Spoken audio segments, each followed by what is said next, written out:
Los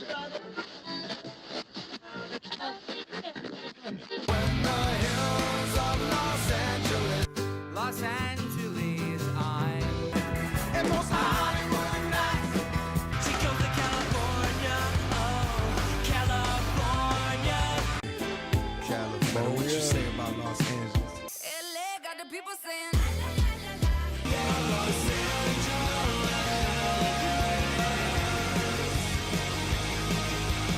You're listening to Corner of the Galaxy on cornerofthegalaxy.com.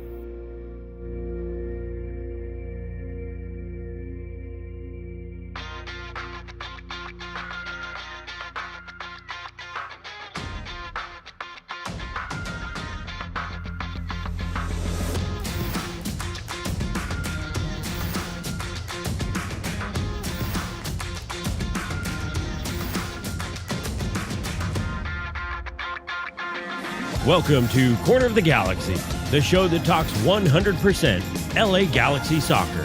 We're glad you could join us. Now it's time to sit back and relax as your hosts navigate through the twisting, turning, but never boring world of the five-time MLS Cup champion, LA Galaxy.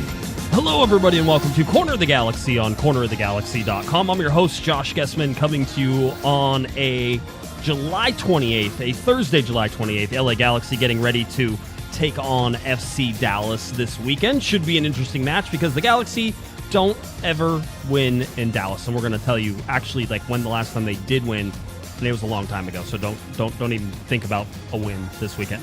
Don't even do it. Don't even allow yourself. There's also some transfer rumors that were circulating around a little bit earlier this week. We want to make sure we talk about those as well. Get you caught up on some of the LA Galaxy news, some stats and all that stuff, and obviously everything pointing towards this game against FC Dallas with a quick turnaround getting ready to play at SoFi Stadium in a game that does not count. That'll be fun too. All right, to help me do that tonight, we're glad to have him back. He is the radio play-by-play voice of the LA Galaxy. It's Mr. Christian Miles. Christian, how's it going, buddy? Oh, I can't hear you, bud. Try unmuting. Yeah, it's okay. Substitution for substitution, no hammer, no cannon, then, oh wait, Yeah, there he is. Yeah, there it is, all the way at the bottom. Back of the bench, coming in, saving the day. I was feeling like a G2 player there for a while, you know, I couldn't get a call up. I mean, you didn't know when you're at the bottom, though. You're at the base, right? So you're like supporting everybody else. That's what that is. I think so. I mean, yeah, there's so many ways you can look at it, but yeah, I'll take it. I mean, I got to get this right here. But yeah, I'm the pillar. I'm the house of cards. I'm the pillar of the house of cards, maybe? I don't know. I don't know. We'll work on it. Everybody says you need a nickname. I don't want to rush that. No! Right? No, see, you say no, too. And I'm like, yes, just leave it. I did need a nickname, but now I don't want one. You can't give it now anyway. I won't take it. I like that. I like my plainness. LA Galaxy get a win over Atlanta, by the way. I mean, I'll let you. What did you think of that game? Oh, it won. Thank goodness it came. Yeah, it was a good game. I mean, I take that back. It wasn't a good game. The first 60 minutes, pretty good game, but the Galaxy, I thought, acquitted themselves pretty well. Started control of everything. For the first hour or so, having Brugman in there, changes things night and day. Carved out some chances. I thought Costa looked a little bit more lively than we've seen. All in all, positive. I didn't like the way they finished the game. If I'm going to be honest, I thought we kind of lost the midfield. And I was tweeting earlier during the game, I thought when Brugman went off and the changes they made in the second half, we didn't really have an answer for it. Right. And we chased 3 points, but the point is we caught 3 points. And that's all that matters because you stop the bleeding, bank it, look ahead, have a positive week of training because having that positive week of training is a hell of a lot better than, going down at home again, right. To an Atlanta team that, I mean, I got to agree with Panda on Monday. They're quite awful at times. So 3 points, take it, move on. I was going to say, yeah, you gather the 3 points. It was a case of the LA Galaxy actually beating somebody they were supposed to beat. Right. And that is something almost new this year in 2022 where you're like this celebrating beating the pinata, right? It is. But that pinata has been kicking your butt for most of the year. Yeah. So, it's one of those where you sit there and go, okay, Yeah. So they got one. And that's the important part about everything. Now, as you look sort of to the playoffs and everything, now it's a matter of, and listen, I think Kevin also got it right whenever he said it was a don't lose it game. It wasn't a must-win game. It was a don't lose it game, right? You needed the 3 points. You needed them at home. You needed to gather it. And now, like you said, positive week of training. Everybody seems like they're in pretty good spirits. I would say that, by the way, even during the 3-game losing streak, they were frustrated, but it wasn't like they were out there like kicking cans and stuff like that. They were focused on getting better. And so hopefully this week allows them to sort of recover, rest, mentally take a little bit of stock in, okay, we're not horrible. We knew we weren't horrible, but we proved it. We're not horrible. Now go out there and get ready for FC Dallas, which is going to be an incredibly difficult game for the LA Galaxy. Anytime you go to Dallas, and we'll talk about it, but anytime you go to Dallas for the Galaxy, it's almost like anytime you go to Sporting Kansas City, anytime you go to SKC, it doesn't matter what shape Dallas is in, it doesn't matter what shape KC is in. The Galaxy will struggle to win in those places, and they always have. Like a derby game. Yeah, it almost is in a lot of ways, just because you can't predict what's going to happen. And we'll just say this to start it off. Weird things happen in Dallas. They always have. Weather delays, wind, all sorts of different things have happened over the years in Dallas, and Dallas is usually the benefactor of those weird things. So sometimes people show up to games too. Every once in a while. Every once in a while. So it's going to be an interesting one, a very hot time there as well. Well, I want to get some LA Galaxy news, at least some stuff that's going on here. I wanted to give a shout out to the blue, white, and gold pop-up that's happening on July 30th, 11 a.m. to 4 p.m. This is your independent LA Galaxy creators like 1-2 Threads and Luis Vela Art and Moving Silence and so many others. AFJA is going to be there as well with their pupusas and stuff like that. So many people are going to be there. It's a long list of really excellent people who are independently creating the LA Galaxy things that you like and that you buy. And so you're not only just helping out yourself by getting some cool stuff, but you're helping out these people as well. So make sure you head on over there. The address for that is the Graph Lab, 1038 Venice Boulevard, Los Angeles, California. That's 90015. And if you go to blue, white, and gold popup.com, that's where you can go.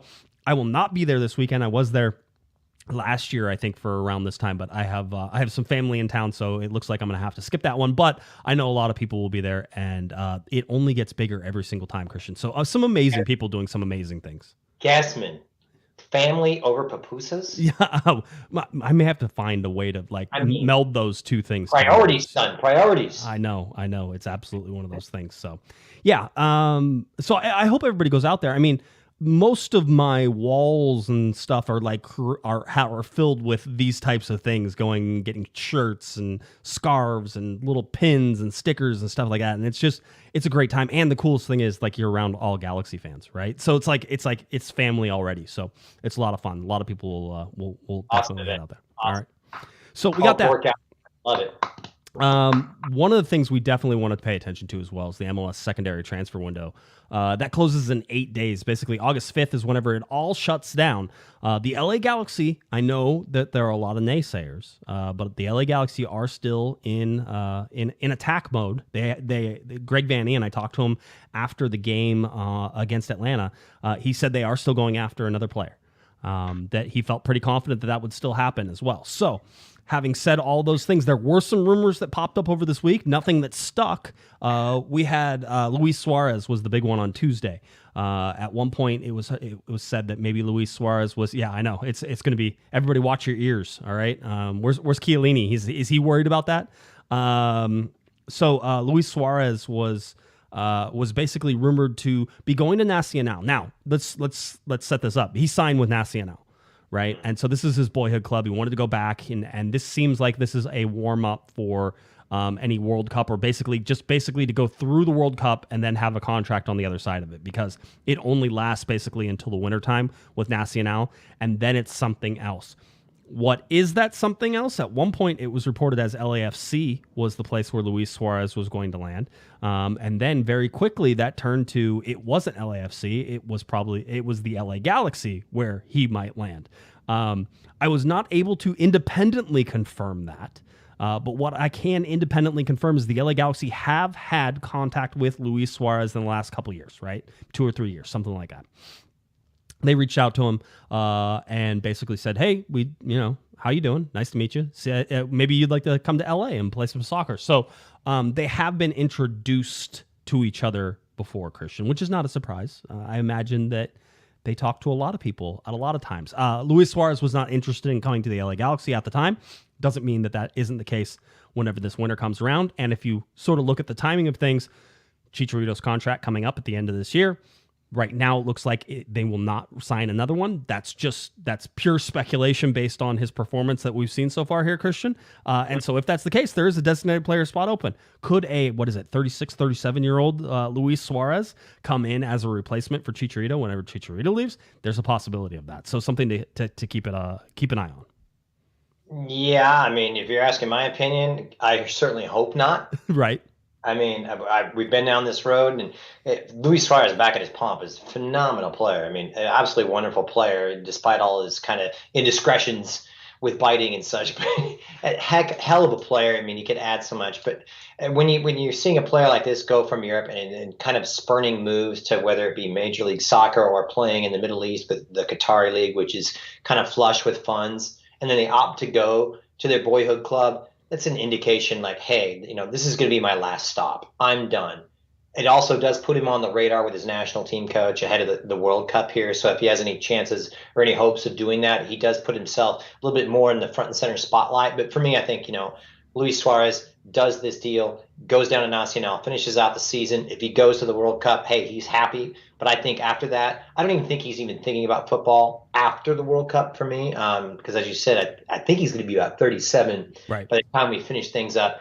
And let's be honest, I mean, Luis Suarez is not – we're not talking about the Luis Suarez that we saw even at Atletico or, we saw before that at Barcelona and Liverpool. This is far from it. So I do respect to a fantastic player, but not now, thank you. Yeah, I mean, listen, this is not necessarily Josh saying, oh, this is a great deal. This is Josh saying that they have had contact in previous years.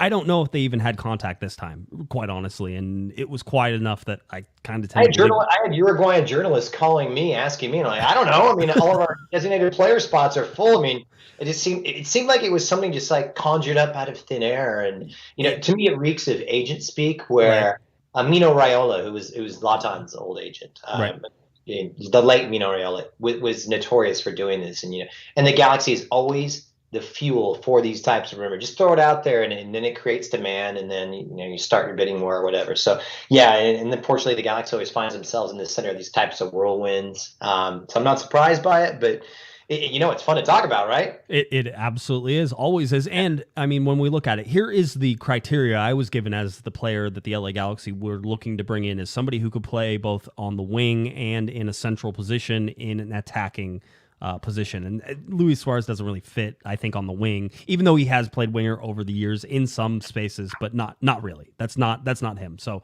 but looking at next year, I can't tell you what next year brings yet. I don't know the answer to that, so we'll have to see if it's. Got to get through this year. I mean, yeah, I know. Enough on our plate right now. Well, and so then there was another rumor that popped up today, and I just want to sort of touch on it. Denis Bouanga, who is a midfielder, I think about 29 years old, who was playing for Saint Etienne in Ligue 1 in France. Saint Etienne got relegated, so they're down in League 2, and so he was one of their better players. In fact, one of their highest rated players overall on that team. And so now it's one of those he's too good for League 2 type of things, and so it looks like either he'll be loaned or sold out. And at one point, it was said that a Los Angeles team was interested. Then, of course, that morphed into the LA Galaxy are interested, and has now morphed into the LAFC are interested in this winger. This is a position I still think of need for the LA Galaxy. One more a winger who can score. That would be nice. Anybody who does that on a regular basis is going to be a good thing. So it is a position, but at 8 million euros, sort of in the valuation on transfer market. And listen, those lag behind, right? It's like he's probably worth 8. Well, if they sell him for 6, he was worth 6.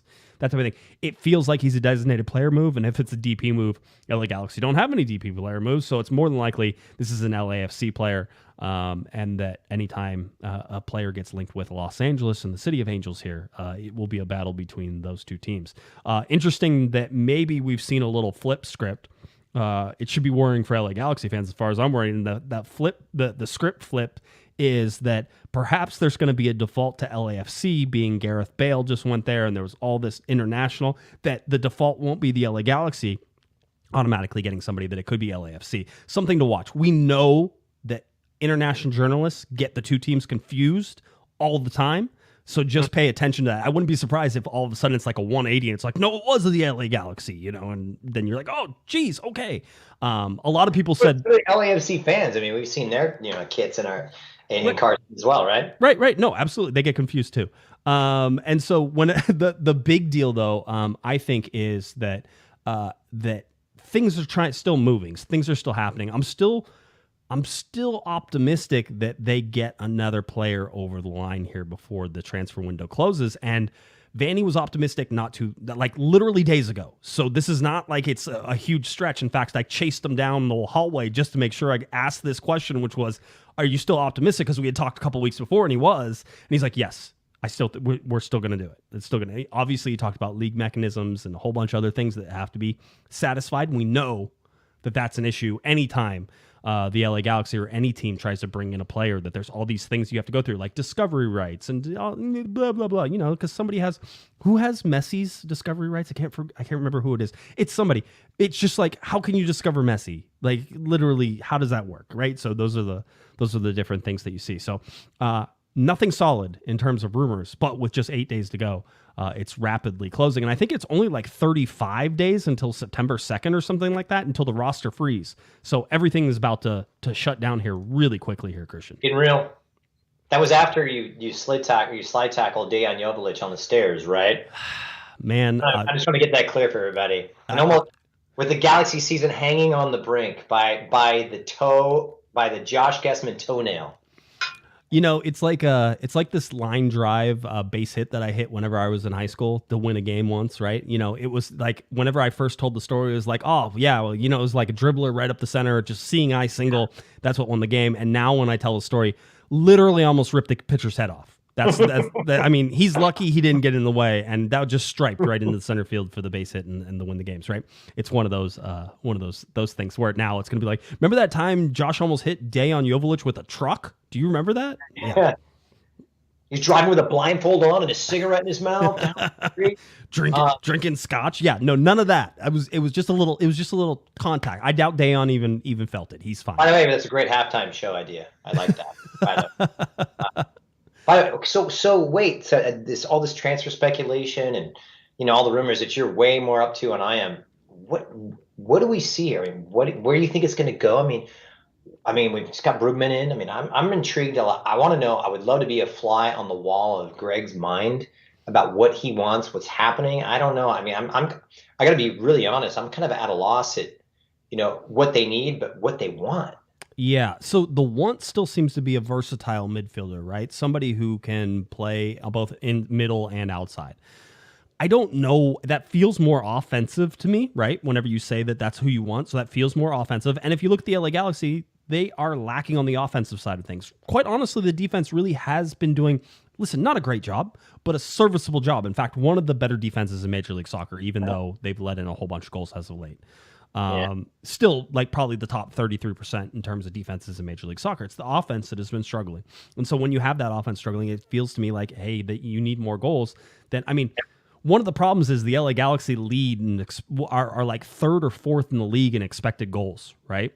And the offense hasn't been living up to that. And listen, Dejan's outperforming his XG by like 4 goals. Kevin Cabral is like -4, -5 on his XG, right? Grant Shearer is a minus number on his XG. So you look at all these things and you're like, listen, the Galaxy are underperforming on the offensive side. The only person who's overperforming right now is Dejan. And so that's the big need for me. I think there was a time when we were all saying you need a cam, you need a central attacking midfielder, you need a 10, you need somebody who can create, you can do that. I think just the way that Greg is going to play with Brugman and with Delgado and with Raveloson, I don't know that a 10 even works really right now in that particular formation. So for me, it's find a winger who can score. Find somebody who can give you some assists and some goals, some 6 and 6, right? 6 goals, 6 assists, that type of thing on a regular basis. And if you can do that, then all of a sudden the LA Galaxy have something. Because if they score goals, Christian, as we've seen throughout the years, throughout this season, if they score goals, if they're ahead, they win games. And if they do that, they actually win games fairly comfortably. Atlanta, set that aside. But the Galaxy, when they score first, are usually win pretty comfortably.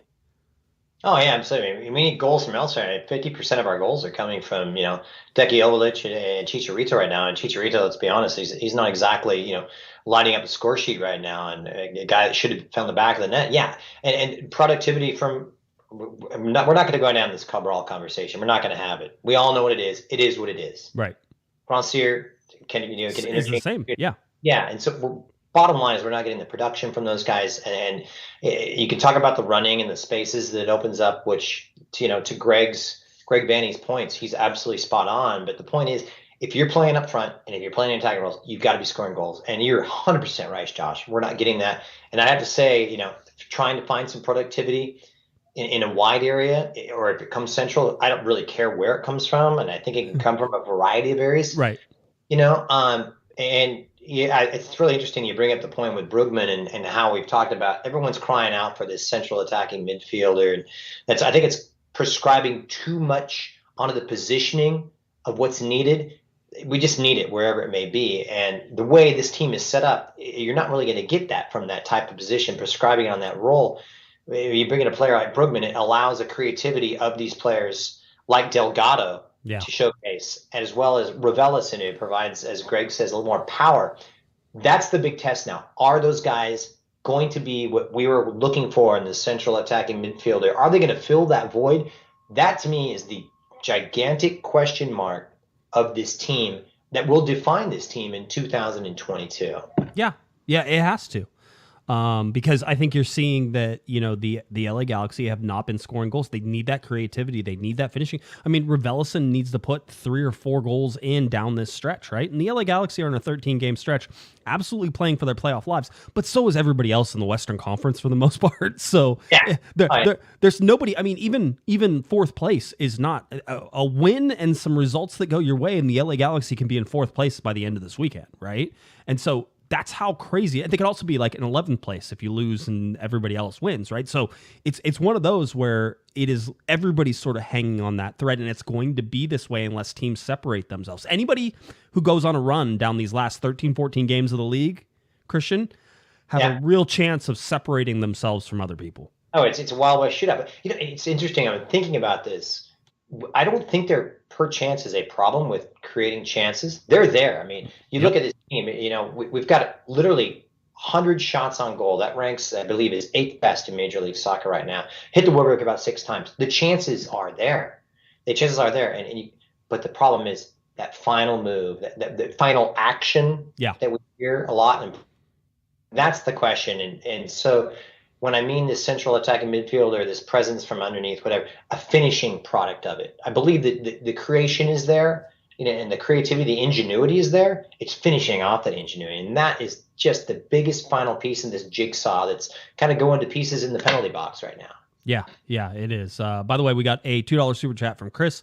Chris says, fire Klein, hire Donovan. Todd Donovan with the Sacramento Republic now all the way into the final against Orlando. They beat Sporting Kansas City in the U.S. Open Cup semifinal at Sacramento. They beat them in penalty kicks. By the way, the Stones, and I forget who it was, but the Stones on the young kid who sent one down the middle whenever the last penalty to win it and take it to the final for Sacramento. Little hats off, a little salute. So Sacramento Republic beat 3 MLS teams in order to get to the final. Orlando absolutely smashed New York Red Bulls. I don't know if anybody saw that. It was raining and stuff, but it was an uncharacteristic sort of smashing of New York Red Bulls in that game as well. So Oscar Pereja always figures out a way to get wins and always finds people's weaknesses. He's one of my absolute favorite coaches in all of Major League Soccer. So he'll be going up against Sacramento Republic, and that is a USL team playing for the finals. So that's playing for a champion. That's kind of fun. I know Galaxy fans are still upset about that, and I'm still like, you know what? It happens all the time. It happens in FA Cups. It happens in these cup tournaments all over the time. I'm not upset. I like watching the spectacle of it just as much as watching the LA Galaxy go all the way. Bottom line is the LA Galaxy had a clear path to the final. They blew that 100%, and because of that, they are not going to get ready to play Orlando for a U.S. Open Cup final. I'm glad, because I didn't really want to fly to Orlando. Actually, that's a long trip, and it's hot and humid. Yeah. No. Yeah. It was a good one. So anyway, that's that. So we appreciate that super chat. Thank you very much. Let's see. Let's go into a little more Galaxy news. This one was interesting. This is a little G2 news, but also Markus Ferkranus is a first team player for the LA Galaxy. LA Galaxy lone defender Markus Ferkranus to Phoenix Rising FC for the remainder of the 2022 USL Championship regular season. Now, a lot of people, Christian, have been asking about Ferkranus, and he has not been getting starts. It's been Doyle on the G2 team, who is a little more of a journeyman down at G2 in that center back position. And Ferkranus has not been starting next to Neil. Neil's been starting and getting it, but we know that the U20s, especially on the U.S. side, Ferkranus was part of that. Jalen Neal was part of that, right? Johnny Perez on the Mexican side as well. So you had all of these things that were sort of building, and so there's still a lot of surprise, I think, that Markus Ferkranus was not playing on G2 more regularly. And so in my mind, looking at this, and I'll get your take on it, in my mind, this is good because Ferkranus was not playing, and this is actually probably a chance for him to play. There is something that happens at the development age, especially in G2 or academy or anything else, where when you have too many good prospects or too many people who you want to give time to, you have to find a way to give everybody time without hopefully sacrificing other people's time, right? You want to give everybody as much time to play as they can. To me, this feels like that move. This doesn't feel like, they're trying to get rid of Markus Ferkranus. To me, this feels like it's a playing time move. It's a player that you, let's be honest, you own this player, you're trying to develop this player, and you're trying to do what's best for this player, and the player wants what's best for himself. Look, it wasn't working out. He wasn't the preferred choice of Yohan Dame. It was as you mentioned, Doyle, and the preferred choice of Neil. Jalen Neal. Yeah. And when Jalen Neal was down in Honduras with the under-20 championship qualification tournament, he was actually down there with Ferkranus. And then when that was the case, they're actually dropping Carlos Harvey. Remember him? He's been dropped into from a defensive midfield role into the partnership with Doyle. And so it's not uncommon for coaches to pair a youngster, because Marcus is about 20, I believe, and James about 19 or 20. So very young guys, and it's a big risk. And we talked about it last year with G2, where, hey, when you have such a cerebral position that requires so much understanding, reading, it's not like you can switch off when you're a central defender. You have to be switched on. You have to be smart. You have to read when to step. You've got to be in line with what's behind you and in front of you. So when you have two young guys like that, they just don't have the experience. And that's why I believe Yohan Dame is going, as a lot of coaches do, with an older head like a Liam Doyle, who's experienced in Europe. He's been around. He's 29 years old, and he's the leader back there. I think he's, up until this past weekend, he played every single minute of the G2 games, and that only player to do that. So Ferkranus was the odd man out. And I was talking to Joe Totino about this. I'm like, Joe, it's strange. Ferkranus was a huge part of the setup. He was the first name on the team sheet under Junior Gonzalez with G2, and that's not the case with Dame. But that's what happens when you have a change in coaches. They see different things. They like to play a different way. And to their credit, G2 has themselves in the top 7, contending for a playoff spot. It's good for Marcus. I want to see him get some playing time. Top-notch organization in Phoenix. He'll get to play alongside more experienced players than he would at G2. Right. Which for any young player is great. And in fact, I would argue it's better than playing alongside players of your own age. You play up, you play strong, you play against your big brothers. It makes you a better player. I like this move for him. It's tough, but he's a young kid. He's a Southern California kid. Now he takes that next step into being a professional and learning at a different level how to carve his own niche. And hopefully, it'll turn out for the best for him, and maybe he'll come back and make an impact down the road. Yeah, just in case, I know people are always sort of interested in what Greg Vanney thinks about this. Greg Vanney, obviously the head of the first team, and for all intents and purposes, from my mind, the general manager of the LA Galaxy currently right now. So this move was not made without Greg Vanney's input, 100%. So whenever I talked to Greg Vanney, this was right after the U20s had qualified for the Olympics, but before they had won the championship, the CONCACAF championship. We talked to him a little bit about Ferkranus and Jalen Neal and stuff like this, and this is what he had to say about Markus. He says, Markus yesterday showed the physicality that he has in duels and to win balls. We're not trying to make Markus into Jalen Neal. We want Markus to be the best version of Markus, which is a hard-nosed defender. Defend first, win balls, win my duels, get the ball to somebody, and he did a solid job yesterday in that match and through this tournament of just being that guy. And so I think that's great. So that's Greg Vanney talking about Markus Ferkranus. There's no hint of, we're disappointed in the way he's playing. So this leads me to believe, again, that this is a playing time move, Christian, and not necessarily we're gonna get rid of him type of move. So we'll see how that plays out with Markus Ferkranus now to Phoenix Rising for the rest of the USL season. So that's something. Somebody asked me if it would open up any spots or roster spots for the LA Galaxy to do that. Not really, because they could have just loaded him down to G2, and that would have also just taken care of a roster spot and those types of things if they really want to do it. So yes, but no, and I don't think that was indicative of a move coming. But we'll see. Maybe. Wait, so Markus Ferkranus leaving won't bring in Luis Suarez, as you're saying? That's right? what I am saying that. Yeah. Just want to put that out there. Just wanted to make sure we were clear about that. Absolutely, 100%. One of the other little bits of news that sort of filtered out today, and I have a little more clarification on this as well. Ian Feuer, who was the former LA Galaxy senior team goalkeeping coach and was there for, I believe, most of the championships. So I remember 2020. I remember in 2010, 11, 12, 13, 14, whenever I was, really just starting to cover this team, that Ian was there all the time. And so Ian would be out there goalkeeping coach. Now, today on Instagram, he announced that he says, I'm back. I've recently taken the role of director of goalkeeping for my beloved LA Galaxy. I am a full-time goalkeeping coach with the G2 team and will oversee the whole academy side of goalkeeping along with Kevin Hartman, Jonathan Lamelli, and we will be creating what we think is the best place for any goalkeeper to join and learn and achieve their dreams, be a professional goalkeeper. So that was Ian Feuer talking about that. Now, I would like to just sort of point out that this is a role that Ian has been in since the start of the season, Christian, and you know that, watching all the G2 games. He has been the head goalkeeping coach for the Galaxy 2 for a while.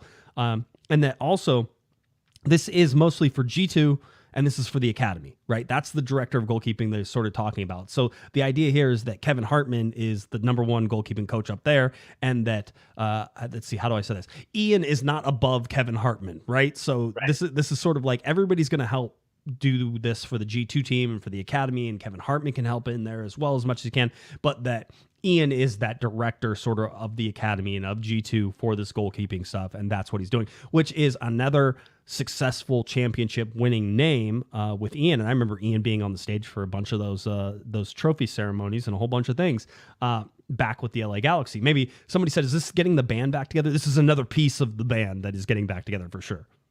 Oh, it's fantastic news. I mean, Ian's fantastic reputation and experience, Olympian with the U.S. men's national team, Premier League experience. For those of you of a certain age, may remember him playing for West Ham in the early days of the Premier League, a guy that knows his stuff. I see him a lot in my personal neighborhood up here close to the 805, where he conducts a lot of private clinics with some elite young goalkeepers, a guy who knows his SH, you know what. And this is a great boon. And in fact, you can read between the lines. What it means is he is the number 2 of the goalkeeping department behind Kevin Hartman, who also knows what he's talking about, and he is be leading up this line. But it's nice to have a player. When you talk about a player with Premier League experience, if you look around anywhere in this league, especially in USL or MLS Next, and you're talking about a player with has Olympic medals, that's played in the Premier League and played the highest level and has been sought after, as I know Ian, he's been sought after by many national teams at this level. You're not going to find a heck of a lot of them, Josh. So this is a boon, and a guy knows his stuff. He's back. He's been back, as he mentioned. Really strange that it's mentioned now. Joe and I have been waving to him from the stands, and it hasn't exactly been updated on the team site. But hey, I'll take Ian Feuer any day of the week. Glad to have him, and it's a boon. It's a positive for the club. Yeah, he's a good guy. I really like Ian. So glad that he's back. Now, let's shift our attention a little bit to the Hall of Fame. We were talking about former players. Let's talk about some more former players. Here's the thing. Jonathan Tannenwald put out the list of Soccer Hall of Fame newcomers and then also other people that are on the list. And so I went through this list, which includes DeMarcus Beasley, Ricardo Clark, Dwayne De Rosario, Landon Donovan, Benny Feilhaber, David Ferreira, Beverly Gobel-Llanes, Christian Gomez, Jermaine Jones, Natasha Kai, Chad Marshall, Heather O'Reilly, Michael Parkhurst, Chris Pontius, and Nick Raimondo. Those were the newcomers. There's a bunch more, but I went through all of the lists to try to find out where the LA Galaxy connections were. And David Beckham is on this list. Robbie Keane is on this list. All sorts of stuff, right? So here I found 10 LA Galaxy connections, Christian, within the Hall of Fame ballot that is currently going to be going out for people to vote on. And I think really you can only add like 3. So it's not like everybody can make it. And some of these guys are going to go to the senior ballot, which is, sort of that gets the veterans ballot, I think is what it's called, where it sort of moves over and it's a different procedure to get in. But DeMarcus Beasley was actually, I believe, drafted by the LA Galaxy in 1999. He never actually played, but was loaned out. But DeMarcus Beasley, Landon Donovan, obviously, 2005, 2014, 2016. Jermaine Jones, Chris Pontius, David Beckham, Brian Ching, Robbie Keane, Pablo Mastrana, Carlos Ruiz, and Kevin Hartman. All names that are linked or associated at one time with the LA Galaxy. There are 10 LA Galaxy former players, basically, that are going to go on this ballot. And I just thought that was sort of an interesting thing to say. One is because back in the day when there were only like 10 teams, everybody played on like every team at one point. And so there were a lot of LA Galaxy guys who came through that. But when you look at guys who are possibly going into the United States Soccer Hall of Fame, this is the nation's Soccer Hall of Fame, like David Beckham, like Robbie Keane, like Landon Donovan. Landon Donovan's a newcomer. I have to imagine that he's a first ballot guy. He might get in. He might get in, right? So yeah, it's one of those. This is the first time he's eligible, I believe, this year to get into the Soccer Hall of Fame. For those asking why he's not already in the soccer, like, why did they even have to vote? Shouldn't they just be like, why on a list? Just put right? him in. Yeah, don't make it like you're taking a spot away from somebody else. He's already in. That's one of those easy ones. So it's like nominating Meryl Streep. She's gonna win. Just give it to her. Just give it to her. That's right. That's exactly the same thing. So anyway, so I just like I said, I think there's a restriction of a number of people who can actually make it in, and so there's a lot of really good names on this that you would sit there like. I mean, Brian Ching is one that that pops up to me and was like, yeah. I mean, even Carlos Ruiz for the time that he spent with the LA Galaxy early in the 2002-2004 was outstanding. Robbie Keane was the league MVP, one of the best. Yeah. This is obviously here for the U.S. Soccer Hall of Fame, and so I think that there's going to be some hesitancy to possibly do something like David Beckham or maybe Robbie Keane or those types of things. But when you see the impact that they had on the American game and what they did when they were here in the United States, some of that to me is sort of like, that makes some sense that David Beckham probably should be in the Hall of Fame 100%. Whenever you start to sort of figure these things out. And maybe it's not just on the field stuff, it's off the field of how much, focus he brought to MLS and the LA Galaxy during that time. But really interesting stuff to sort of see the Hall of Fame and then find 10 players, including Kevin Hartman, who we were just talking about, Kevin Hartman on this list. And so there's almost always an LA Galaxy connection, it feels like, and this is just a little more proof of that, at least in my mind. Yeah, we can go to Nome, Alaska and find an LA Galaxy connection. Yeah, first, let me say, Kevin Hartman, first name for me, go. Deserves it in. I know what Landon's done for the game, but for what Kevin did to this, especially in the early days, put him in. But yeah, we could do this. I think actually, as a sidebar here, you look at players like Nick Raimondo and Benny Feilhaber. Yep. Southern California connections, UCLA. Of course, Nick out of UCLA as well, but like down in Montclair. So I had one. I was looking it up. Chad Marshall played on the Irvine Strikers, right? Like as a youth, he's a youth guy that was around here as well. I mean, Southern California is well represented throughout all. Especially like a youth team from like 1998 all the way to 2005, right? I mean, right. So yeah, or even you can throw it back a little bit farther and throw a little sprinkle of UCLA in there. So during the glory days back in Ziggy when he was in Westwood and coaching at UCLA. So yeah, those guys, no surprise and then especially within that era. Right. Look, I'm not going to be the guy to nitpick and try to figure it all out. But if I'm going with my boy, I'm going to go with Kevin Hartman in bleached hair. Put him in there. He listens to our show, so it's a good way to grease the wheels as well. So that's a good a good pick. I like how you did that. That's good. So anyway, that Soccer Hall of Fame. I don't know actually when the votes are in. I don't get a vote, so don't even lobby me. I don't care. What? You get a vote? No, why would I? It's just I'm just been doing this for 15 years. Right? Yeah, just been doing this for 15 years. Don't worry about it. Nobody takes it seriously. Let's look at the LA Galaxy here a little bit in terms of points to the playoffs, right? How many points do the LA Galaxy need to get in order to get in the playoffs? We're going to make an assumption, and we've sort of been basing all of our shows off this assumption that the LA Galaxy need 48 points. That's what they got last year, and while it kept them on the outside, I actually believe that the actual point total is going to be a little bit lower. So that's why we're going to keep 48 points in there as sort of like 48 points I think definitely gets you in this year. So that's what we're doing. So with 14 games, the LA Galaxy needed 21 points. The Galaxy picked up 3 points against Atlanta. That now means that they have 18 points to get to that 48 points. So they have 30 points currently. They need 18 more points to get to 48 with 13 games remaining and 39 total points available. Bottom line is, Christian, there's a big bucket of points. There's almost 40 points available, right? The Galaxy have 48 points. Really, just win all 13 games and it wouldn't be a problem. They'd have 39 more points. They'd probably win the Supporter Shield. No problem. Yeah, just win all 13 games. 13 clean sheets, done and dusted. Yeah, that's. I can guarantee if they won 13 games, they'd be in the playoffs. All right, so it would be one of those. But realistically, what you're looking at here now with the ability to get 18 points is simple math tells you it's 6 wins, right? And what I've done here is on our chart is any team that is in blue is an away game. Any white team is a home game, right? So the LA Galaxy have 5 home games. That's Vancouver, Seattle, Sporting Kansas City, Colorado, and RSL. Realistically, you need to win all 5 of those games. That gets you 15 points. That gets you very close to where you need to go. And so if you're trying to play these games, right, you have to then start to sort of trade, right? Which is, well, Seattle's coming in. Now, Seattle is a worse team than the LA Galaxy, or has been so far this year in terms of points. They've been below the LA Galaxy for most of the year. So when we're looking at Seattle, depending on where they are, whether or not the LA Galaxy can beat Seattle and whether or not you can call that a for sure win. I'll tell you right now, you look on this and the way the Galaxy have played, Christian, and I don't know that you can count too many for sure wins on anything, but I think the Atlanta game did give us a little bit of a mark that says the Galaxy should be able to beat Sporting Kansas City at home because SKC is pretty bad. The Galaxy should be able to beat Vancouver at home because Vancouver's pretty bad, right? Yeah. They might be able to beat Vancouver on the road because Vancouver's pretty bad. They might, even though history tells us that is not the case, be able to beat Sporting Kansas City on the road. You can start to pick these out and figure out sort of where you think the LA Galaxy are going to be. Our Discord is rather gloomy at the time. We go through moods.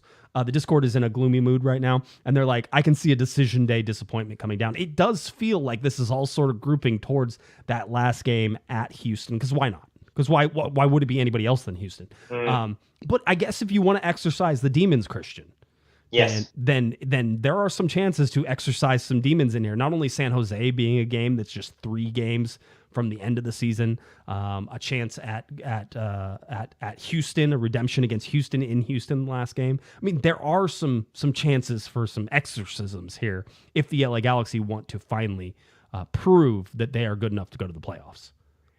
They are, but I mean, this team is so inconsistent and unpredictable. I mean, we're talking about a team that blows out Montreal, a team that's beaten Austin twice, but yet, we have these silly home defeats. And we lose away to Colorado. We lose to these teams that we're not supposed to be losing to. So it's like trying to make rhyme or reason that this is, it's difficult. I don't know what to tell you. In losing at home to San Jose, for instance, yes, it's at the bottom of the table. So who knows what's going to happen?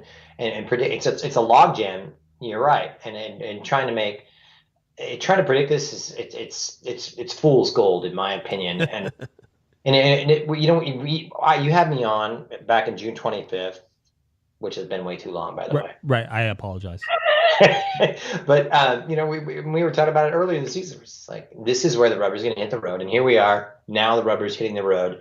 And look, this is a team that's tremendously inconsistent. And then they're on the back. And everybody's feeling good right now, and they should. And you take that 3 points against Atlanta. But, then you gear up and you're talking about tough game in a tough place against FC Dallas. I personally, Josh, I don't know what to expect. I don't know to show up. I really don't. I mean, I make heads or tails of this, and the reason I will say that with the addition of Brugman, I think this changes the complexion of that outlook drastically if he stays fit. Because for me, this is a game-changing player And I'm on that same page where a lot of the coaching staff has been hanging their hat on. This is a guy, now I see why.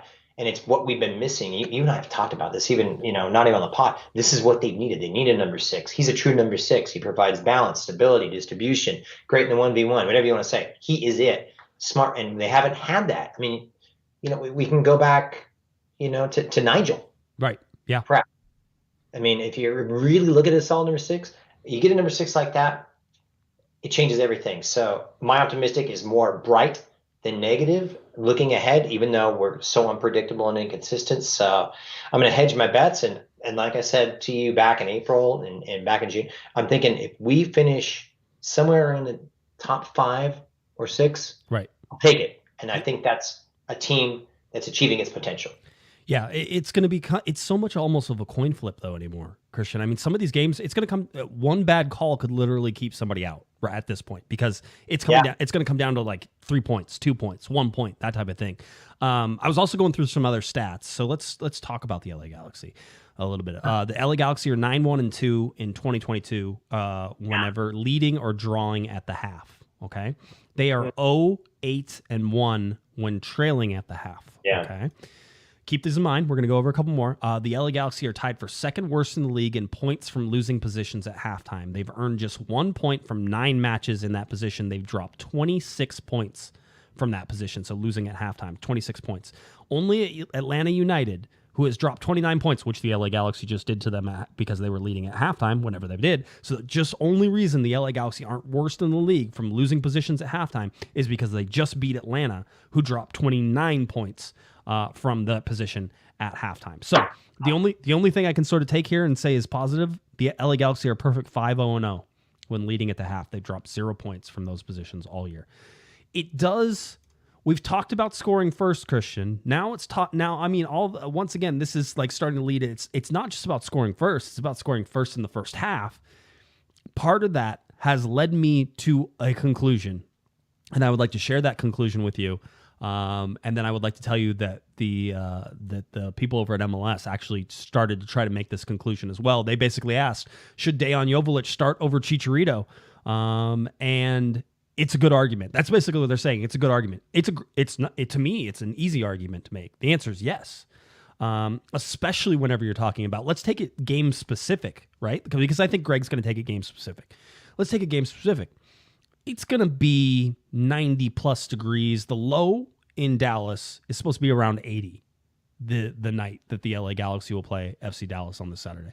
So do you want Chicharito out there for 90 minutes, busting his butt, grinding, doing all the stuff? And he works extremely hard when he's on the field. I'm not going to say he doesn't. He worked extremely hard against Atlanta. I thought he played very well against Atlanta, just in terms of his movement and all the things that he did. Or do you want to put in a young guy like Denis Bouanga, who is the team's leading goal scorer, who is the guy who has been scoring a lot of goals, who has been converting, who doesn't even want to take the ball to the corner in the 96th minute. He wants to score a goal, and he does. Do you want to do that? And for me, the answer is very simple, that down this stretch coming up, that Chicharito off the bench for the last 30 minutes, where you could possibly combine with Joveljic to have a 2-forward set if you needed one, or you can swap like for like if you're winning, which is what they did against Atlanta. To me, that makes more sense than trying to start Chicharito in this heat, and risking, I think, a lot of minutes on his legs. So for me, the student has surpassed the teacher. It is time for Joveljic to get those starts, and let Chicharito down this stretch be that super sub. Be honest, Josh, you're absolutely right. This is a player. It's a better player than Chicharito right now. Chicharito has a better career, and God bless him, wonderful player. But right now, Denis Joveljic is a better number 9 than Chicharito Hernandez, period. No matter how you look at it, you can look at it statistically, you can look at it from the eyeball test. This guy needs to be starting, whether it's in a 2 or it's a 1. He's a better finisher right now. He's more confident. He's sharper. He's fitter. And he's younger. And I don't know how I can spell it out anymore. Chicharito has a role to play with this team, I do believe. 100%. He's going to be vital to this team. And his work ethic and his contributions are second to none. I believe, though, if you're looking for a number 9 and a goal scorer, Denis Joveljic is your man. He said he's the future. I think the future's now. Yeah. And this is going to be the ticket for the Galaxy to get in there. And I've said this time and time out. for the life of me, Chicharito Hernandez is a penalty box striker, like Deck Joveljic. Chicharito is trying to do too much, in my opinion. I understand, and he does it well, and I can't fault him. His work ethic, his heart is out there. He's spilling blood for this team. But he's 34 years old. He's missing chances that he should be converted. Yep. His strike rate is not impressive, right? I think it's 2-9 right now. Right. This is a $6 million player. Yep. And then, so let's be frank, that's not good enough. Yeah. The work ethic is phenomenal, wonderful player. But if you want to be really honest about it, objective, I completely agree with you 100%. And you can throw formations, and I tweeted this 2 months ago. We're in this territory now where this guy needs to be on the pitch, whether he's playing wide, just put him on the pitch. Look, he's not going to transform the game like a Zlatan. But what you do is when you have a team that's struggling for chances, that no one else is scoring goals, and you got 1 or 2 per game, you want a player of that razor-sharp perfection that he provides. So, yeah, 100% on board with you. Yeah, I think this is the thing that's going to happen. And I think that this is probably going to be smartly managed down this stretch, especially with all this. Because I do think Greg sees a lot of this as well, which is I think you're going to see them switch off. I think that you're going to get it. And I think that because of the games coming as quickly as they are, that they're going to be sort of swapping back and forth. And if there's a midweek game, maybe Joveljic starts. And, if the weather is bad, then Joveljic starts. And if the weather is good and Joveljic just started the last game, then it's like, okay, Chicha's going to start. And then we're going to bring you on at half and do all these other things. This is not about benching Chicharito. This isn't about like a punishment. This is there's nothing about this. Sometimes players play well enough to earn the spots. Listen, I am not a believer in the 2 striker formation to start out of the box, because I don't think it gives Greg anywhere to go. This is my biggest thing, because I love the fact that when Joveljic comes off the bench, he changes the game, right? People pay attention. I love the fact that if they're going to bring in Joveljic and pair him with Chicharito, that it changes the formation, right? I love the fact that you could do that with Chicharito or Joveljic coming off the bench. It doesn't matter. For me, it works either way. But I think Greg likes the stable formation of a 4-2-3-1. I think he likes the defensive position that puts the LA Galaxy in more than anything. And I don't think he's going to stray from that unless he's forced to, right? Unless he's forced to be more offensive, unless he's trying to come in from behind, which the Galaxy have had almost no success doing this year, right? But realistically, we've seen them score goals whenever they've been down 3-0, those types of things. It's up to the defense to not allow 3 goals in. That'll be first. And then I think the offense is capable of scoring 2 goals a game for most of the rest of the season against any of these teams that they're playing. So for me, I think you're going to see it swap back and forth. I think that means some patience on some things, but I think that ultimately it's going to mean, and I think Greg sees it, and I think everybody sees it, is that Joveljic is getting more and more time as this goes down. And I also think this leads us to the conclusion that Chicharito is not back next year, right? So Chicharito right now has 13 regular season games left with the LA Galaxy. That's how I look at it. When the Galaxy make the playoffs, because I'm still optimistic that they will, because I don't think they're as bad as a team that's going to miss the playoffs. I was wrong last year. I can be wrong again this year. I was a RSL handball away from being correct, by the way. So let's not do that. Let's not go down that road. Yeah. So for me, I think this is an ability and a chance for the LA Galaxy to get Joveljic pointed in the right direction and going in that direction. So I'm ready. I'm ready for it. I struggle with this because I've watched Chicharito since he came up to the years. I'm a firm believer. We all know he's a penalty box striker, and that's where he does his damage. He scores all his goals. But I really believe he's better playing off of somebody. Look, I'm not a tactician. I defer to the experts. But every time I've seen Chicharito flourish, it's always taking advantage of playing off someone and playing off another forward like that. And we don't have that type of setup right now. And even though he and Deca or Deyam have been in there at times, yeah, we've seen it, but it really hasn't come off to in flying colors. So that's where this kind of recipe for that 2 up front kind of befuddles me a little bit. Right. Because I can see where you want it. You just don't look at it in terms of goal scoring. Like he's got 8, he's got 7, there's 15 goals up there, go. It doesn't work like that, Right. And players' strengths and Chicha is so unselfish of a player that he'll defer and play off and take what's given to him.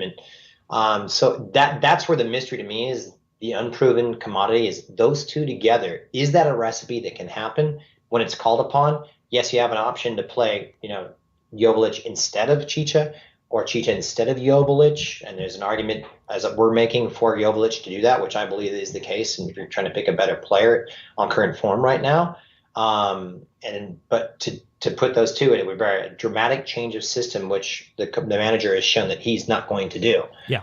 Unless he's forced to. Why? And I understand why. Unless he's forced to, right? I mean, we've seen him be forced into a two forward formation many times this year.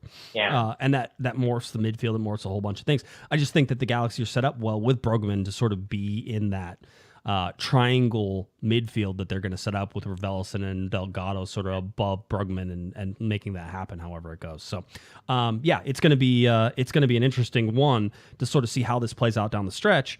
I will tell everybody right now, everybody seems worried that like Dejan is going to leave because Greg's not playing him and stuff like he's angry at something. And I think they have a great relationship. Every time I've seen them interact, every time you talk about Greg with Dejan or Dejan with Greg, they always seem to really enjoy each other. And I remember Greg telling me, he goes, he gets it. Like Dejan gets it. He knows what his job is. He knows how he does it. So even if Dejan comes off the bench for the rest of the year, I'm not concerned. Dejan knows that he has a chance to be the striker next year, and the number one striker next year. Here's we've had players, designated players that were stinking it up, yet kept playing, and then you have a player that's lighting it up and not playing. I know and I'm not faulting. I'm not pointing any fingers here, but it's just isn't it ironic? It is absolutely the craziest thing because you would be sitting there. It's like if you could put Joveljic on, like you have one spot and that's where Joveljic fits, right? In this formation that Greg has, you have one spot. That's where Joveljic fits. And it happens to be against the guy who, by the way, Chicha wasn't having a horrible year, right? But he's not having the same year that he had last year, and he's not being as productive as he has been, right? So the whole deal. So, but that's the one spot. It's like, well, if Joveljic could play in Cabral's position, then you would start him, right? You would start Joveljic. It's like the whole deal. And listen, there's arguments about that, right? And you can listen, Grandsir and Costa, you go for a 4-4-2. There's so many different things, but that leaves out guys. That leaves out maybe a Delgado. If you're playing in a 4-4-2, all of a sudden you can't play Delgado, Raveloson, and Brugman at the same time. Right? So do you go to a 3-5-2? Well, that leaves you a little bit more exposed on the defensive side of things, right? And it still excludes some players that I think the Galaxy have a solid sort of foundation for. So it's very much back and forth. I think you can play all those formations and more in the certain situations, and I think Greg will. So. Well, we're going to find out. I mean, and the war of attrition is going to, force Greg's hand to do that. I mean, we've already seen it, with the health and safety protocol a couple of times. It didn't turn out too well. No. Because after this team was exposed, but I think when everyone's back fit and then you throw in Brugman, it gives more depth pieces. Also, it changes the way you can play. So I'm interested to see what I'm interested to see is Josh, and we can see if we're talking tactics and everything and dorking out, is this role of Brugman playing that 6 role, and you're allowing more freedom for Raveloson. Yep. And you get more power through midfield. You get him to join up with the attack and link in. That's something that a Chicharito, as I just mentioned, can play off. That's where he's made his living in his career. If that can come to fruition, that to me is the great unknown, and we're going to see. And that's where Brugman's effect can have a positive influence higher up the pitch. Look at the first goal the LA Galaxy scored. This is the Kevin Cabral goal. Look at the first goal. Yeah. Watch Brugman. Go back and rewatch that. Watch Brugman drag 2 players into the box that opens up that cutback pass, right, for Chicharito. Brugman did that. Raveloson being forward caused more problems in the box as well. Again, we have not seen this LA Galaxy team overload a box, especially with late runs, right? And that's usually what creates space and creates those times and those chances and stuff like that. Listen, Chicharito missed that shot, right, a little bit. And the rebound comes and Kevin Cabral comes in and puts that in. But bottom line is, it was Costa, it was Cabral, it was Brugman, it was Raveloson, it was all of these guys getting forward, it was Delgado. That's what you need to have whenever you can sort of open those floodgates a little bit. Overloads. Yes. Seeing more numbers in the box. We're seeing overloads higher up. We weren't seeing that before. We have a player now that can play in a number 6 solo, like Jonah Dos Santos could when he was fit back in his early days. That's a huge responsibility. Brugman is the real deal. He can do that. That changes everything because before you're forced to go in a double pivot. When you're talking about Raveloson and Delgado, as good as Mark Delgado is, covering that's an immense responsibility. He can do it, but it takes away from his strengths, I think, higher. I mean, look, we're going into microsurgery here and probably putting people to sleep, so apologies, but I think it's fascinating, and it's almost like a new lease right now, a new team that has a different outlook, which it excites me, being a dork like this. But the way they can play now is totally different. And as a guy that can fit within his system, we know he can play. He's got to get fitter. So I'm hedging my bets on consistency as opposed to the pessimism of inconsistency we've seen kind of through that June phase. Yep. And I cannot wait to see whether it's Raveloson or if it's Delgado playing higher up, how Chicharito and how Jova's going to figure in, or even maybe it'll kick Cabral's butt into gear. Right. It's going to change things, and that's the exciting things to come, because now this is it. You saw it right to the finish. So you saw how much it changed things, though, and this is why it's a very under the radar signing in terms of how much it changes the way. And you can see how much did sorry to interrupt. Yeah, no. How much did the game change when he went off in the 65th minute? It disappeared. Well, especially because we saw Atlanta move into more of the diamond, right, instead of the four or more of a flat four in the midfield. And so they went into more of a diamond. That caused problems. The Galaxy don't have the people to track through the midfield in that, right? Because you need more like a Daniel Aguirre. You need more like guys who are younger, who are able to put their miles on in order to track the space and do all those things. And you're not going to get that out of Victor Vasquez or Efrain Alvarez or Sasha Klesha. Sasha actually does a really good job of marking space. People give him crap for being slow and old. He's as a fellow old guy, he's doing just fine. Most of the time, whenever he's in there trying to mark space, you never talk bad about Sasha Klesha. No, it's bad luck. It's bad luck to do. Ruben changed the game, and he goes off and like you're saying, Josh, it's changes the game 100%. We were chasing our tails at the end of that game, and we were lucky to get 3 points. It's hysterical because that scoreboard says 2-0, and everybody knows that's a 1-0 game. That's a 1-0 game. The Galaxy barely survived in a lot of things, but again, through 65 minutes, well in control of that game, played very well. So they need to. That's the sub progressions that I worry about, though, right? It's where do you go from there in that position? You're now winning. Where do you go from there? Well, you bring on Joveljic, that helps, but that doesn't help in your midfield where Brugman can't, go more than I think he can probably go 70, 75 minutes coming up in Dallas, but with the heat and everything, we'll watch to see sort of how he does. Let's get ready for this Dallas game. I was going to go over standings and all that fun stuff, but really let's look at the Western Conference, just Western Conference only. LAFC at 45 points, LA Galaxy at 30 points. LA Galaxy are 3 points from fourth place.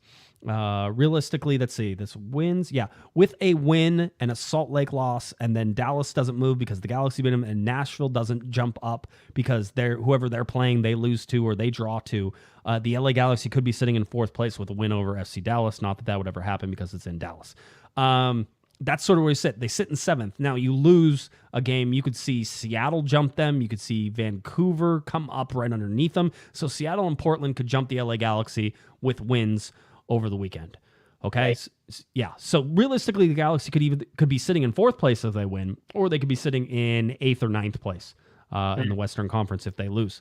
So keep that in mind as everything sort of goes forward, and I expect these things to sort of go backwards and forwards a whole bunch as we go. We've talked about the LA Galaxy schedule just in terms of everything that was coming up. I won't go over that again, but a lot of games coming up, including the game that doesn't count, which is the game against Chivas at SoFi Stadium. Apparently, I'll be at that game. I was talking to somebody with the LA Galaxy. I go, I guess I'm going.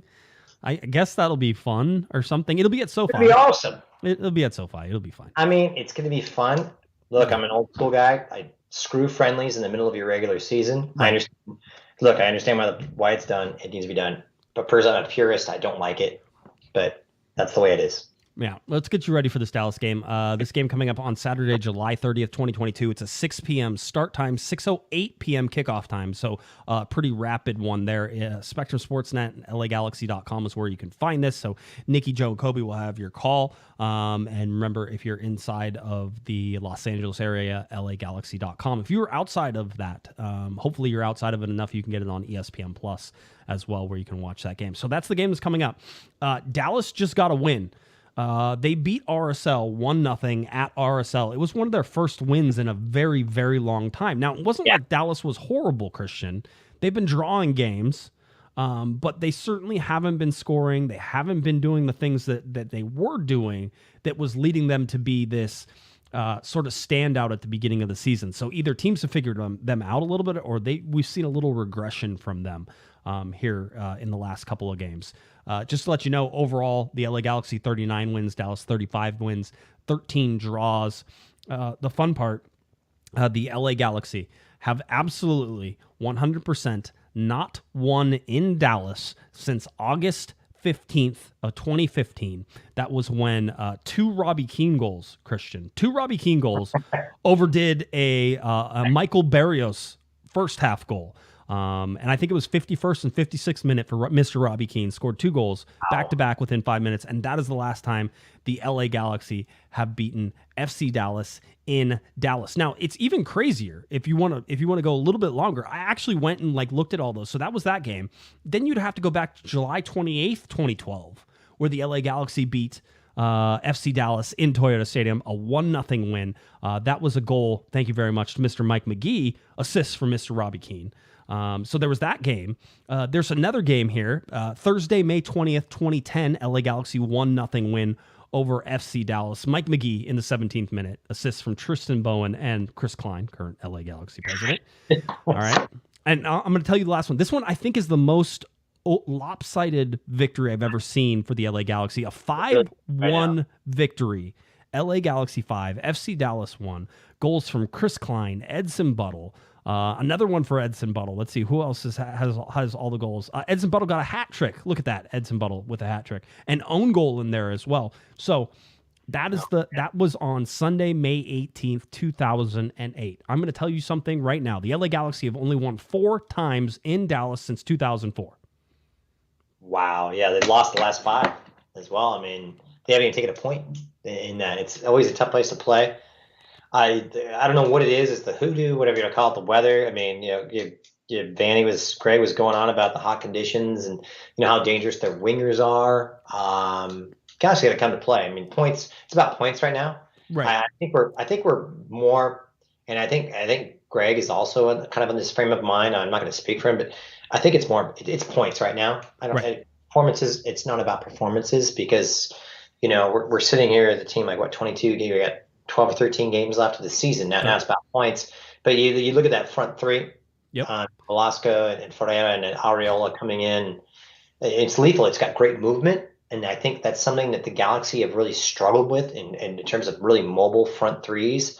It's not a really FC Dallas team that we've seen in the past where will come out and try and, play at a quick clip with possession. It's a team I think that's going to hit you on the break. The Galaxy, up until the last game, I thought really vulnerable in the counterattacks. I thought that's something that they showed a lot of improvement on. Right. The last game out because the posture of our back line, and specifically the back 5, and throwing Brugman in there, the back 6, was much better and put themselves in better position to defend the counter.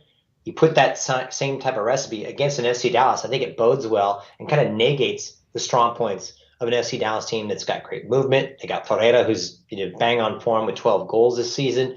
And that movement behind him, Areola, recalled the U.S. national team. So if they can maintain that type of defensive posture and not give away those spaces that I think we've seen them do time and time again and playing those long balls in behind and getting hit on the counter, I think it can serve them very well. I'm kind of really optimistic about kind of breaking that hoodoo, but based upon what the teams have been playing, sets up well for LA. Oh man, I wish I could feel that way.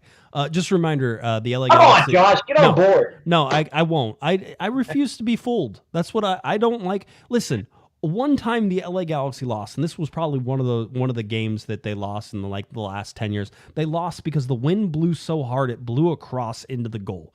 Literally, that is the type of shenanigans that happen whenever you're talking about playing FC Dallas. It is weird things happen in Dallas, period, all the time. Weather delays, stupid heat, supposed to be 99 degrees for a high, which is actually a little bit lower than what we thought it was going to be. So, woohoo, here comes the cooling trend. It's only supposed to be 80 is the low, 79 is the low. So the weather will absolutely 100%. By the way, do not at me on Twitter and say, oh, well, the heat affects everybody the same, both teams. No, Dallas has the advantage. Everybody knows Dallas has the advantage. 100%, right? And we know that. That is fine. It's like whenever you go to Colorado and you play them in the altitude.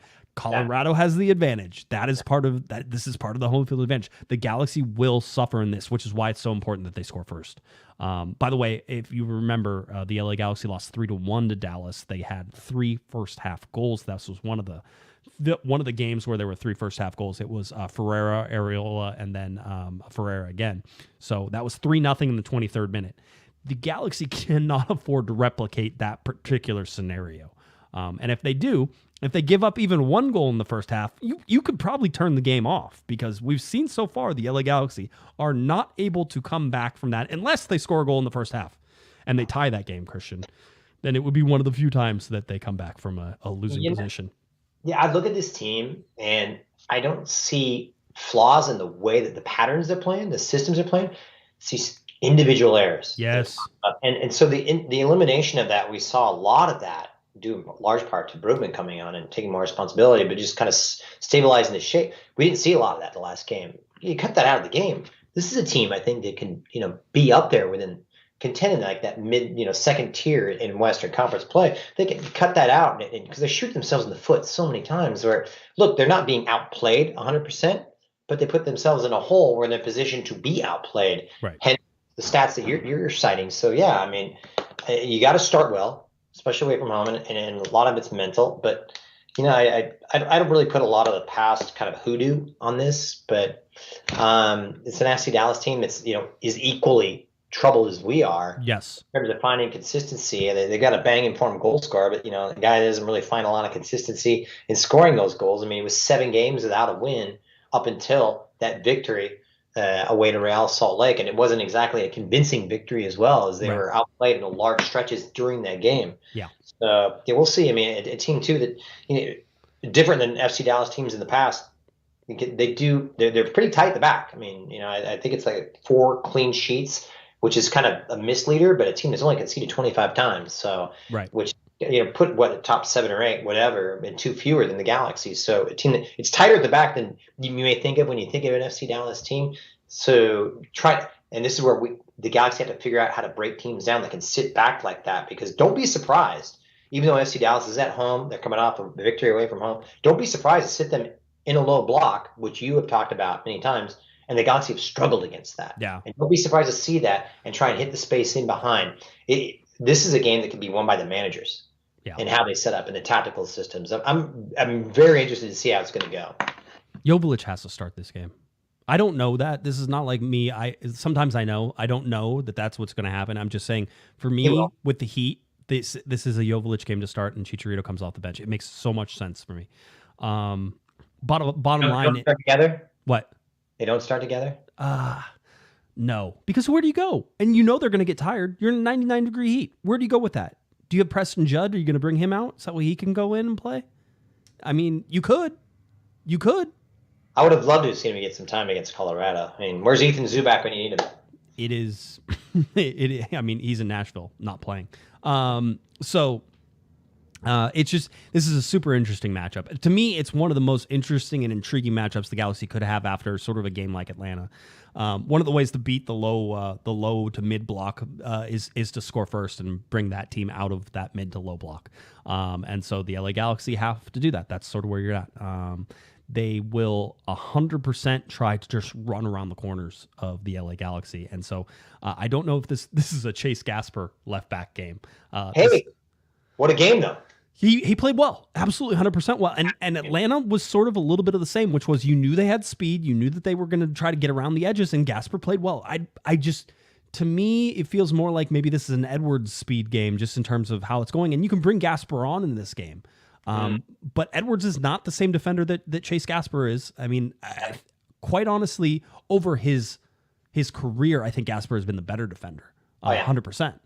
And so is he nearing that form? And if he is, then you can afford to gamble on Gasper starting and then maybe even Edwards being up in the midfield again like he has been. So there's some options. But I think if you're Greg, you have to basically think, how am I going to get 5 subs on this team that maintain the level whenever I make these subs in the second half? Because at the 60th minute mark, the Galaxy are going to be gassed. Yeah. And you need to change it up. You just don't continue to play the same way. I think this is a game for Chase Gasper personally, because I want to give away space in behind. And coming off that performance that he played, I mean, it's his best performance in a Galaxy shirt. So I'm fully expecting him to start. But I've been thinking about what you just said, and we've seen Edwards play a little higher up, and provide that natural width. But I think that's more of his natural tendency. Look, he's not a defend first fullback. It's just not his game, and no fault to him. He comes off to great effect when it comes off. But when you take a step forward like that, you present as much opportunistic chances going forward, but detrimental chances behind you. It's a gamble, and you're not going to get that with Gasper. He's going to make that tick, and I thought that's what changed with this team in the last game. And when you have a team that I think that Dallas likes to hit on the break like that, I think if you set up like that, you're almost in a better position. But hey, I mean, that's just me. But a team that's coming off a clean sheet like that, I don't think you mess with that back five. Maybe with Zavaleta change, I don't know. Neither of us could fit into the Greg Vandy pants. He's got a skinny waist and some tight pants. I can't do that, so I'm not going to pretend to. Not going to try. No, I'm not going to try. So anyway, your predictions, sir, for the LA Galaxy against Dallas. Predictions sure to be wrong, as I've always said. Absolutely, and thank you for the false flattery or accurate flattery, but I'm going to go Galaxy 2, FC Dallas 0. Wow, a shutout on the road, 2 goals. Those 2 goals have to come in like the first 28 minutes. Oh, absolutely. You got to score first. Yeah, they're going to score first. There's zero chance of that happening. I will flip the script. I will say 2-0 FC Dallas. The Galaxy don't win this game. I am not panicked when they don't win this game. I never expected to win this game. I still don't expect to win this game. I don't care what happens. Listen, whenever there's a weather delay on Saturday night, just remember that I told everybody that this is what happens whenever you go to Dallas. These weird things, like lightning is going to hit the scoreboard. It's going to catch on fire like it did at like Columbus Crew Stadium, right? The old Columbus Crew Stadium.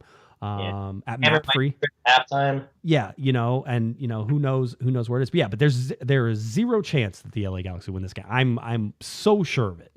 And what everybody wants to know is COG going to have boots on the ground with Hammer? He is. He's going. I think he's dragging the family along too. So is he? Yeah, he's like, yeah, that's or maybe they're going to stay because it's 99 degrees and nobody wants to sit in that. The game kicks off at 8:06 local time, so it is as late basically as they could start that game at FC Dallas. So hopefully it'll be around 90 degrees or something like that whenever they start instead of 100 degrees. Cool night. It'll be fun. All right. Anything else, Christian? You good? I don't know. I got nothing else left for you.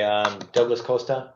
Yay. Yeah. Coming on the upper trend. Long ways to go. It's going to be fun to watch. I mean, I'm excited.